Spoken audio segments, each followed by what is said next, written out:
गांव के एक कोने में एक टूटी सी झोपड़ी, जहां दो अनाथ भाई आरव और कबीर अपनी टूटी हुई जिंदगी जोड़ने की कोशिश कर रहे थे। माँ बाप की मौत ने इन दोनों के बचपन को ही छीन लिया था। भैया, माँ होती तो हमें आज यूं अकेला नहीं छोड़ती। मैं हूं न कबीर, जब तक मैं जिंदा हूं तुझे कभी किसी चीज की कमी नहीं होने दूंगा। एक दिन दोनों खेत में उगी सब्जियां देख रहे थे, वही खेत जो माँ बाप की आखिरी निशानी था। तभी तीन परछाइयां नजदीक आईं। रघु चाचा, शांत चाची और उनका बेटा पुनीत। अरे बच्चों, अकेले कैसे संभाल पाओगे? जमीन हमारे नाम कर दो। चाचा जी, हम ठीक हैं।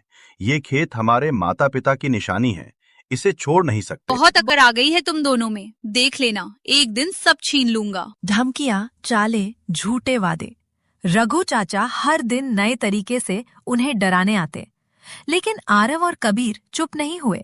एक दिन खेत में बीचों बीच एक खूंटी गड़ी मिली, स्पष्ट संकेत कि कोई उनकी जमीन हथियाने की योजना बना रहा था। भैया, ये खूंटी किसने गाड़ी?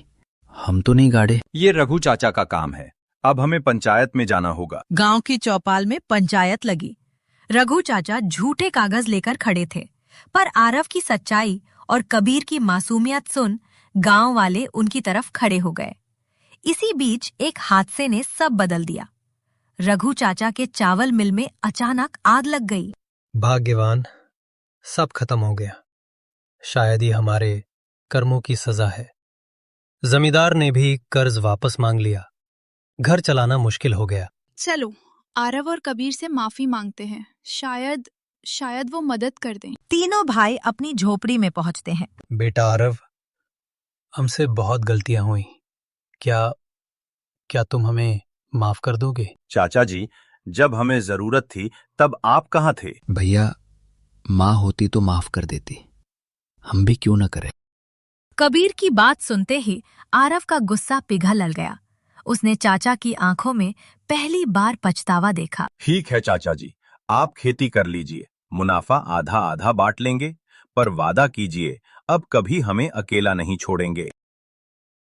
वादा बेटा, आज से तुम दोनों मेरे लिए बेटे से बढ़कर हो। गलती इंसान करता है, पर इंसान वही है जो अपनी गलती स्वीकार करे। माफ करना कमजोरी नहीं, बल्कि दिल की सबसे बड़ी ताकत है। उस दिन के बाद वही खेत जो लड़ाई का कारण बना था, अब पूरे परिवार के बीच एक नई शुरुआत बन गया।